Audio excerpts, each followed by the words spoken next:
everybody. Welcome to this episode of Think Business. I'm looking forward to talking with Marc LoPresti. Marc, it's great to connect with you. I appreciate our mutual friend, Terry Duncan, connecting us. You've got a really cool, interesting background, so we're going to dive into a couple different topics. But Think Community, Marc is the founder of LoPresti Law Firm, a co-founder of BattleFin Group and IDI Group, a recognized authority in alternative investments. We're going to get into a lot of Marc's history and what he's doing now and what he's going to be doing in the future. Marc, I want to talk first and foremost. You are often on CNBC and all of the the Closing Bell and Bloomberg and Fox. Right now, I think a lot of people are looking at the stock market, hearing about the stock market, and there is a feeling of uncertainty. And so what are you guiding your people to as far as a mindset, how to think, and how to move? Sure. Well, great question, John. And first, thank you for having me and for letting me address the incredible Think Business Live audience. I hope it's not the last time we do this, but you'll have to be, and the audience will have to be the arbiter of whether or not you want to have me back. Right. Look, this is undoubtedly a period of unique and significant dislocation, uncertainty, and volatility in public markets. And when I say that, a lot of the initial reaction oftentimes is, well, geez, Marc, what about what happened, when COVID broke out? And what about what happened earlier this year when the Ukraine war broke out? And how could this possibly stand out as a unique period of volatility and uncertainty, given all of the black swan, as we call it on Wall Street, right? Given all of the recent black swan events that investors have endured over the past, going on 3 years. And the short answer is that the reason that we're experiencing what we are now is because much of it is a hangover in a very real way from the catalysts that were caused by things like COVID and the Ukraine war. And so what do I mean by that specifically? Number one, you can't give away money from a helicopter, making it rain like a nightclub in Miami, as we did, both in the prior administration and this one, without having an inflationary hangover to deal with. The trick, which this Fed has failed, unfortunately, is to act soon enough to catch that, try to tamper that inflation before it gets red hot, as it unfortunately has now, right? And act by raising rates, reducing the bond repurchase program, that kind of thing.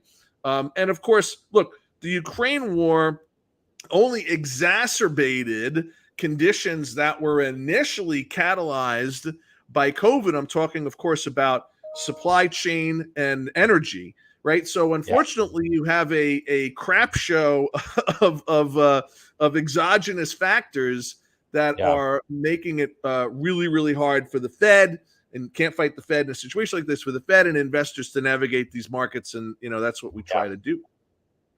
Let's dive into a little bit more what you said. I like to keep things, to a kindergarten to second grade level. So I want to kind of dive in a little bit more because, you mentioned at the end of your talk about inflation and, the Fed and interest rates, and the Fed is talking about raising interest rates as of late, about 1.25% through the end of this year. They're going to most likely raise it next year.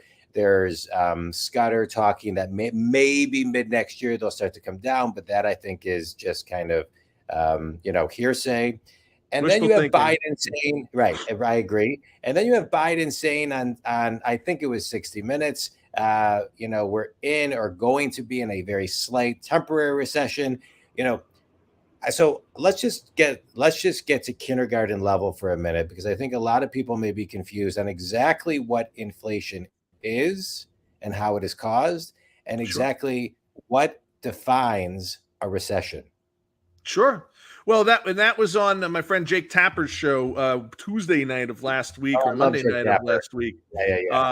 And which I'm angry with him only because that catalyzed a request for me to do Maria Bartiromo's Mornings with Maria show. And I love Maria, but I happen to be in Las Vegas. So I had to do a 6 a.m. hit Eastern time at 3 a.m. Vegas time. I wanted to do it from the blackjack table, but the producers, for some reason, declined. Look, you've asked questions about two separate but related topics, right? One is inflation, and the other is a recession. a recession is defined not by us on Wall Street, but by the government, right, as 2 consecutive quarters of negative GDP growth. That was confirmed when we got the GDP numbers for Q2 of this year in July. We are in a textbook recession. I do not care what the president says. I do not care what various Fed presidents may say. We are in a textbook recession according to the definition provided by us, by those that are allegedly in charge. Okay, so the question becomes, right, and the comments that the president made on Jake's show the other day, bordering on irresponsible, right? Like letting the public be under a misconception that we are not in a recessionary and inflationary environment that's going to be around for a while causes people, unfortunately, to do what, John? To spend more on credit. Okay, one of the data sets we look at, and you mentioned BattleFin, it's a data company I co-founded some 10 years ago. We look at data sets from across the country, and one of the big data sets we look at are consumer credit card balances and how they are increasing or decreasing. We're at 1.15 trillion aggregate consumer credit card debt right now, worse than it was even prior to the pandemic when folks were out of work, waylaid, putting expenses on their credit card, working from home, using Grubhub and Seamless till the cows come home. We're adding credit card debt at an alarming rate. Go ahead. I'm sorry, John. With APR credit, with monthly charge credit card fees going up. No doubt, right? Yeah. So that's where that kind of commentary becomes, unfortunately, I think, irresponsible. And I think we're going to see some of the backlash from that in a few weeks here in November, because the public is saying, well, wait a minute, I know what I'm paying for eggs. I know what I'm paying for groceries. I know what I'm paying. I mean, rent, my God, is at, all-time highs in a lot of major cities and even secondary and tertiary cities in this country. So the public knows what's going on because they're feeling it in their pocketbooks, unfortunately. And then when you add things like long COVID, which is another thing we could spend an entire podcast on, it makes for a very difficult environment for investors and for consumers. Yeah. Let's talk about that for a second. Feeling it in their pocketbooks in a market like today. How do you save and where do you save it? How do you save? Well, I think, and we're seeing it by people taking advantage of the deep discount stores, right? So when we started to see this happen, when we started to see the path that the Fed was on, mid to late second quarter, certainly going into the summer, I talked about the dollar portfolio, and you can Google my name and see me talking about this on Fox or CNBC. That we thought that the Dollar Generals and the Dollar Trees and the TJ Maxx and the Ross stores of the world were going to be the beneficiaries of what is unfortunately consumer demand destruction, particularly consumer discretionary demand destruction, right? So people spending less on throw pillows and home decor, which is why you see elevated volumes across inventory volumes across all of the home good stocks and names. So, hard for me to give people advice in terms of individual savings other than to have a plan and save a certain amount of money every week. There are programs that you can auto deduct from paychecks into different savings programs. There's lots of great apps that do that. But this is going to be with us for a while. So don't splurge on that trip to Miami if you didn't already do it in the summer.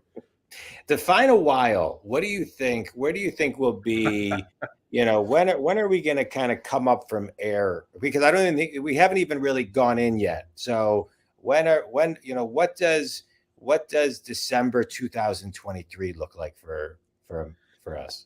Oof. Well, I hope December 20. I just want to say one thing. I want to say one thing because I think it's important.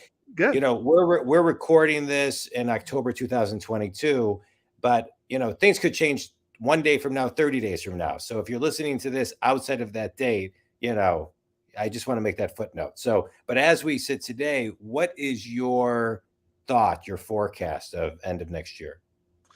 Well, it's really hard to say how we're going to wind up next year, and it depends on if you're asking about where the S&P is going to be, where interest rates are going to be, where rents are going to be, where prices for commodities that impact consumers' wallets most directly are going to be. And unfortunately, John, almost all of those things is going to be determined by whether or not Jay Powell, which is what we lovingly call him on Wall Street, Jerome Powell, our Fed chairman, if he knows when to take his foot off the gas on raising rates and when, right? Because the fear is you go too far because you took too long to act, right? So now you're playing catch up. You're using lagging indicators and lagging data that's not telling you what's happening today or last week or last month, but last quarter, which is in and of itself a bit of a tremendous flaw. Yeah.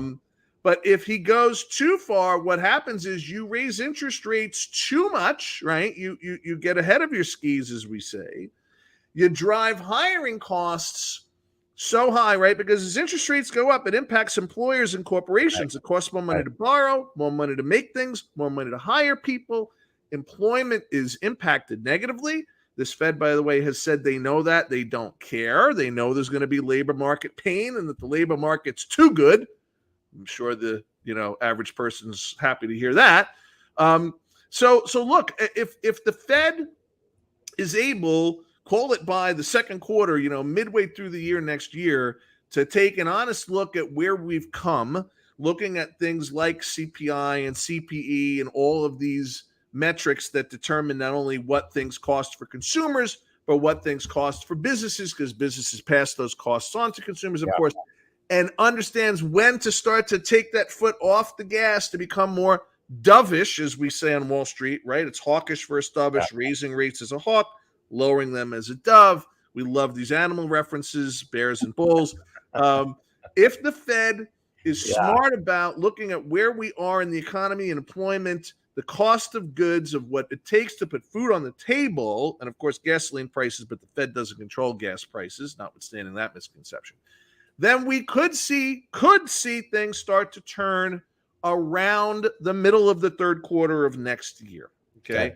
My concern, and I know that's a long answer to a short question, it's the lawyer in me, John. I still can't help myself, even though I'm retired from the practice at this point. You should have walked out of your LSATs like I did. Well, there you go. I probably did the first time, if my memory serves me correctly. That's a whole, but that might have been the bar. I don't know. All right. My concern, based on the Fed's pattern of activity historically, is that they're not going to know when to take their foot off the gas. They may overshoot and push us deeper into a recession, which means December of 23 might suck because December of 22 doesn't look too good if you're a retailer. Yeah. Okay. Thank you for all of that. I appreciate it. I want to move you're talking about lagging indicators, and I want to move a little bit to leading indicators. And sure. I want to talk about move a little bit away from the market. That was a great mini master's class to BattleFin Group, one of your companies, which I love the phrase, if you don't bring data to the meeting, I'll just use my own opinions. And so I love talking about data, but I also, on the flip side of that, the story goes, whether it's fact or fiction, that Sam Walton used to be in his boardroom and they would bring all the data in and he would look around the room and say, nobody here even shops at Walmart. He would take the data, go to the diner, have some pie and coffee with his customers, come back to the boardroom and say, here's the data that is meaningful to our customers. Let's parking lot the rest. Yeah. And so let's talk about data for a minute, because there's the data that we can really do something with. And then we have to put in our intuitive nature and then mix it up and really make a decision. And I think today, when I see this as a business coach, I work with solopreneurs to Fortune companies, C-level execs to salespeople and managers. I think it is more common today than it was even a month ago. It's harder to make a decision. And so being somebody who is, founded a company, again, BattleFin Group, I think it was 10 years ago. How should people be getting data? How often should they be getting data? And how do they extract data in today's world to forecast a decision? Yeah. So that's a great setup. And I love the Walton reference, and I may have to use that. Make it your own speech. So look, it really depends on who you are, right? So to further set the table, although John, you did a great job. We are at a point now that there is so much data, right, that we're in data overload. There's actually a new word, there's a new phrase that was created late last year to describe the quantity of data that is now present in the world, and it's called the zettabyte, right? So you might think of things like gigabytes and metabytes and things like that. There is now the zettabyte, and it's like a trillion bytes. I know I screwed that up, but it is a shitload. That's also a technical term of data, okay?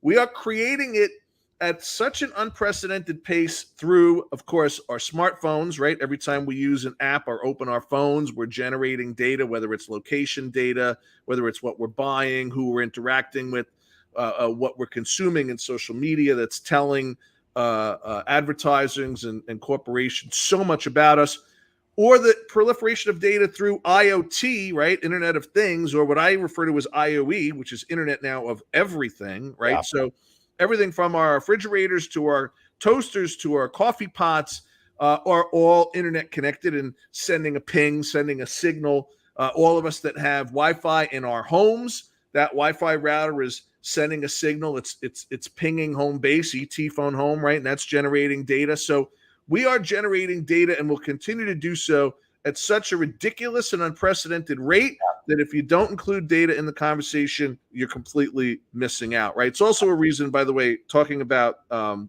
investment side for a moment, any bet against data-related infrastructure, whether it's cloud, whether it's data centers, whether it's companies that make software to help to curate, consume, and derive insights from data, which we're going to get to in a second, I think is a crazy bet, right? Just because of that, and you know, I'm invested there. So full disclosure, I've got a dog in that fight, or a horse in that race. But there's no doubt that you've hit on something. We've come in the industry from the point of just give me the data, right? Give me the raw feed, give me the ones and zeros and the X's and O's, to other than the top hedge funds and the top corporations, and I mean even more top than Fortune 500, they're like, give me the answer. Yeah, give me the answer. Okay, tell me how you got it. You used sentiment data, credit card data, geolocation, email receipt, and social media activity. But I don't want the ones and zeros and X's and O's. Just tell me, is this product winning or losing? Is this investment strategy winning or losing? Are we long or short Tesla, Netflix? I don't want the raw. Yeah. For individuals, right, which is an equally and perhaps more important part of the paradigm, because it's where we get the stuff from. It's understanding your rights as a consumer. It's understanding what's being captured about you and when and how, okay, which is part of why, and folks watching this will notice that, you know, about 8 months ago, you saw a lot more of these cookies notices that pop up when you visit websites, like 1,000 times more than you used to. Okay, that was because of a change in legislation, a change in how consumer data protection is viewed from a regulatory perspective. And folks, the good news is you're going to be able to, and you already are, but you got to go find it. You're going to be able to more readily monetize your data. In other words, to say to the companies collecting your data, yeah, I'll tell you what I like, what I drive, what I spend, what I wear, where I shop, what I go on vacation, what my favorite color is, right? But you got to pay me, and you got to pay me in something more than a $1 Starbucks gift card. Yeah. So data privacy laws are propelling individual consumer use, collection, and monetization of their data, and I think that's a good thing. Yeah, I love it. That was great. Okay, I want to talk about you, the entrepreneur. You graduated New York Law School in 1997, 20 plus years of practice as a securities attorney in New York. Back in 2020, there was an article where Dell forecasted that by the year 2030, 85% of the jobs that existed don't exist in 2020. So we were already in a pre-pandemic, pre-COVID world of a very accelerated, turbocharged decade. Many will say that I've talked to, many clients, many people I've interviewed, that COVID actually accelerated that in many, many ways. But the question I have for you is, as an entrepreneur, someone who's been an entrepreneur, and you shared, and we shared in the beginning, many of the things that you've done, what is an entrepreneur? How does an entrepreneur be an entrepreneur in today's world, right? Versus even a pre-pandemic world? That's a great question. So much of it, frankly, is about telling your story effectively and getting it out through mediums and channels like Think Business. Part of the reason why I do and have done as much media as I have, and I've been doing media for 15 years now, is because I recognized fairly early on the need to get your story and your brand out effectively and to be able to articulate that story to a variety of audiences and to tailor how you deliver that story to the audience that you have. So I think that's very important. I think you're absolutely right. COVID actually. Well, let's.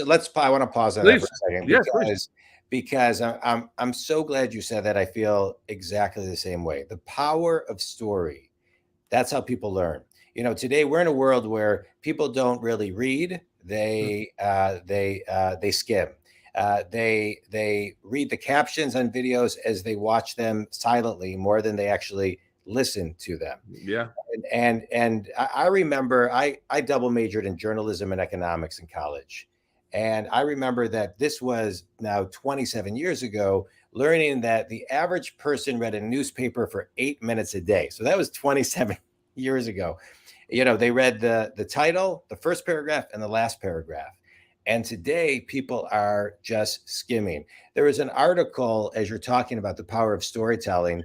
I heard a long time ago that a 30-second video is equivalent to 3.5 million words read. And there was an article in 2008 in The Atlantic called "Is Google Making Us Stupid?" pointing that technology is actually taking away delayed gratification and really focusing on instant gratification and making it very difficult for people to even read this article. I think it was 2.5 pages.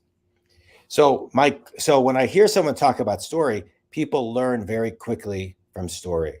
And every story, if you follow just the hero's journey, there's a guide, there's the hero, there's the pain, there's finding success, there's failure, there's plan of action. You can get all that across. He gets the girl at some point too, I hope, John. Correct. Don't leave out the best part, John. Come on. So I love talking about story because that's how people learn through story. Yeah. And it is. And I just want to say one thing too that you mentioned that I'm a big believer in. People don't. I had a meeting this morning with a client, and he was asking me for advice. The content doesn't matter, but I was explaining to him how he is a brand. You have to look at yourself. You are a brand. And he's like, "Oh, I've never thought about that." And so I don't think people think of themselves as a brand or a product. You're a brand and a product. I'm a brand and a product. And so we have to productize and sell ourselves as such. So Think Community is, as you're listening to this, it's really, really important. If you're listening to my podcast or follow my content, I talk a lot about story, a lot about brand, a lot about how to control your brand. And I love, Mark, that you talked about it. I'll say this last because I have some more questions for you. On my website, when I launched my business coaching company 7.5 years ago, I did a very, at the time, what I thought was very vulnerable about me page. I talked about, my history in business, but also talked about my dyslexia, that I'm a cancer survivor. I talked a little bit about my family. And when people are referred to me, that's how I grow my business. They typically go to that page. And so by the time they call me, they really feel like they know me. And so I just want to kind of highlight that too, to everyone. It's so good. It's good to be vulnerable. I know the word authentic gets thrown out a lot. It may be too much, but just be yourself and tell your story, not somebody else's. So I love it. Okay. We can move on now. You can't, but before you do though, I want to just say two things, John. Yeah. One, you cannot discount the value of authenticity these days. And there's a reason for it, right? Particularly the younger generation, they're used to watching grainy, shaky TikTok videos. Yeah. Right. They don't want overdone production values. They don't want, pyrotechnics and all of that. They want that authenticity, and they see through it when they don't have it. The other quick point I'm going to make is there's a reason why storytelling is so effective in terms of teaching. It's science, man. It's not our Yeah, opinion. it's It's science. parts of our brain that retain images, audio, Correct. smells, the Yeah, olfactory. Why smell is such an incredible memory recall? It's because the olfactory receptor and your long-term memory are so close together in your brain. Like, it's not because it's my or John's opinion. It's how our brains are wired, right? yeah, Which is why kids that take experiential learning, as my daughter's done through the various schools that she's been through in her career, yeah, I've wanted them to be more focused on experiences than rote yeah. memorization. Rote memorization goes in one ear, and when the test is Oh yeah. over, it goes out the other. Out, out. Absolutely. All right, let's get back to you as the entrepreneur. So, Sure. Think community. I get asked so many times about, hey, I want to start a company, or how do you start a company today? How do you start a company in a hybrid world today? If you had to give, because we could talk about this for a long time, but if you had to give somebody one piece of advice, that person who has been maybe unhappy at their job, the person who has had an idea or a business plan that they've been building for the last 10 years, the person who is just hungry to ready to, jump in. What's one piece of advice you would give an inspiring entrepreneur, or even someone out of college? Yeah. Confirm, identify, confirm, and then reconfirm your market, Yeah. and then do it again. Yeah. If I build it, they will come is bullshit and Yeah. terrible advice. It is. It is. You It's got to make sure people will pay and want your product. unbelievable. The Yeah. number of and I look at business plans like for a living, right? Like we Yeah. this is what my partners and I in my advisory business in my family office, even to a certain extent through BattleFin, we're professional investors, professional market strategists looking and understanding how to do this. The number of business plans I see and quickly, unfortunately, move to the trash bin pile are those that have not taken the time to adequately identify, confirm, reconfirm, and then do it again what the market is for their idea or their product. And it's just Yeah. remarkable how often you see it. Yeah. And, I get a little frustrated with some of the other talking heads, and I won't say who because I know a lot of them that just say, oh, my number one piece of advice is follow your passion, do what you love, and blah, blah. That's important, right? But if my Yeah. passion is to do something that nobody gives a shit about, I'm not going to make Yeah. any money. I'm going to lose my house and I'm going to be broke in a few years. Correct. So that's really bad advice. Yeah, you and I are on the same page. It's one of the first things I say to people. You got to make sure that people will buy and pay for your products, and not just for a week. Yep, Yeah, that's right. yeah, that's great advice. I wanna kind of jump back. How old are you, Mark? Oh God, I told you no questions about my age. Despite, I know your viewers are going to have a hard time believing this, but despite the way I look, I turned 50 at the end of July of this year. Oh, I just turned 52 May 15th. Yeah. Congratulations. So happy birthday. To you as well, So go back 40 years. Who inspired you? Who inspired you to do what you're doing today? Oh man. Probably I'd have to say my dad, who's turning 80 in a week and change.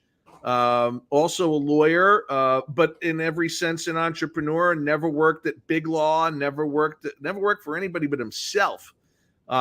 Which, while he was always an entrepreneur in the sense of he practiced and still practicing at almost 80, it was always for himself and it was always his business, and that was something that really, really inspired me. The other major figure and character that looms large is my uncle, who was a sort of white collar, white cuff, 80s poster child of Wall Street. He got me my first job. I started out for a little firm called Lehman Brothers, and I was on the floor of the New York Stock Exchange at 18 years old. Yeah. Trying to figure out what in the hell I was doing there.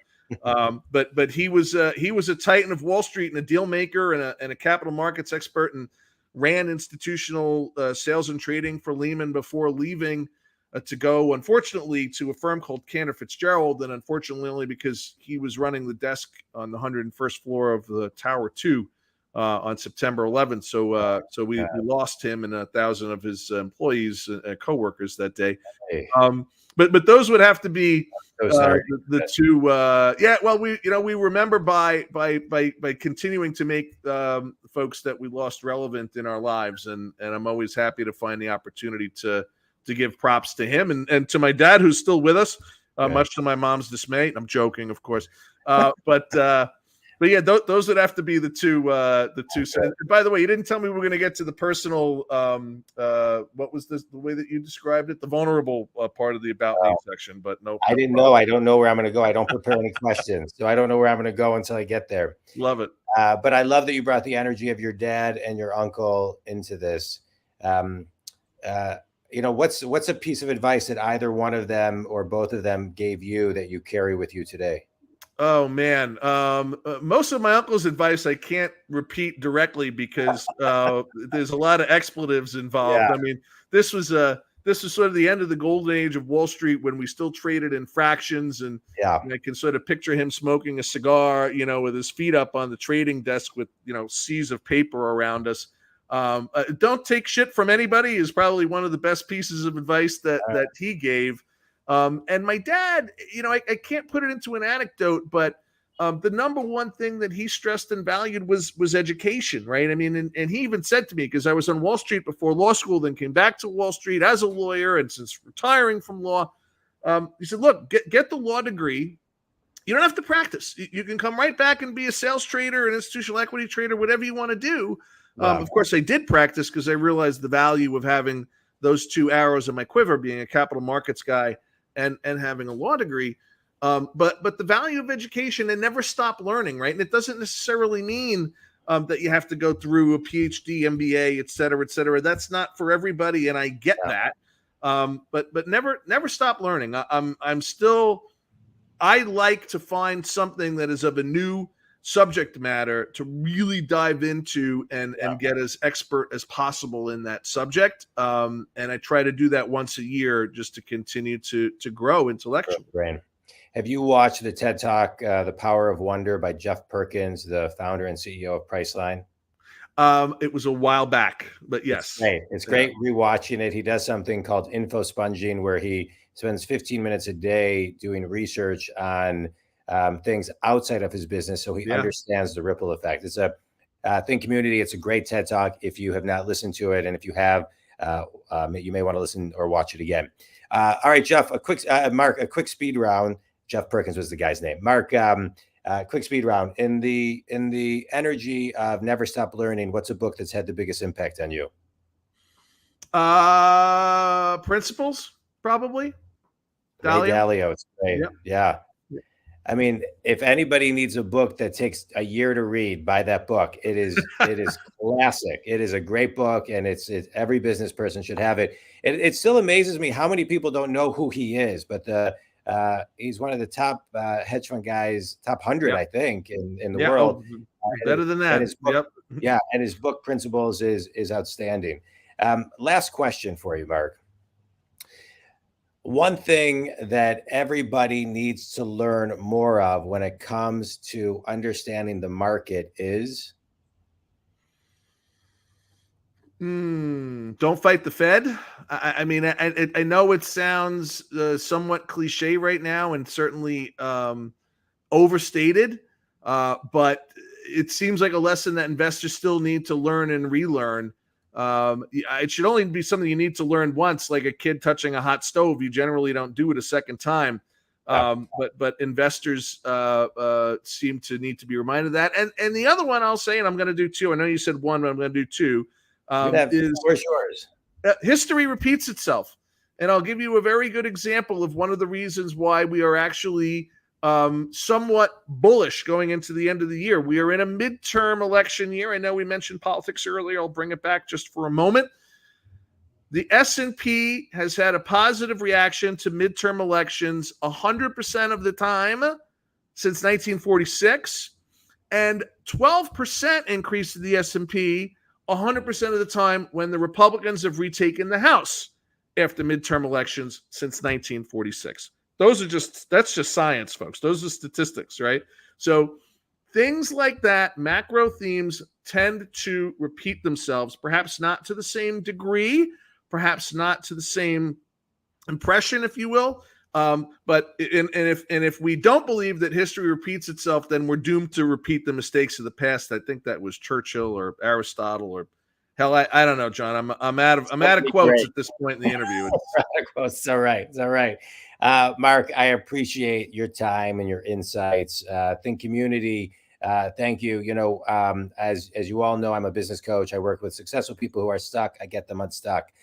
Marc shared a ton to help people get unstuck in many areas today. I'll extract one thing that resonated with me, although many of the things you said did, is we have to know our story, own our story, and then market and monetize our story, as well as our brand. It doesn't matter what industry you're in, we have to do it. For those of you, and I hear this a lot, you know, well, there's a lot of people out there. It's a very crowded space, and which means you need to do it more. Right. Especially when there's distraction is high, and we have the human being is has a lower attention span than a goldfish of 7 seconds. We have to keep ourselves in front of our potential clients.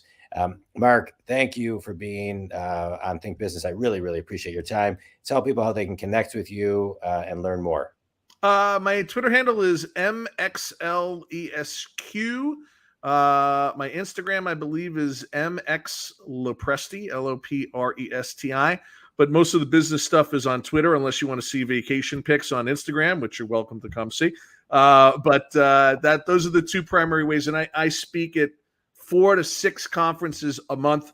So a lot of sort of popular ones with individual investors love doing it.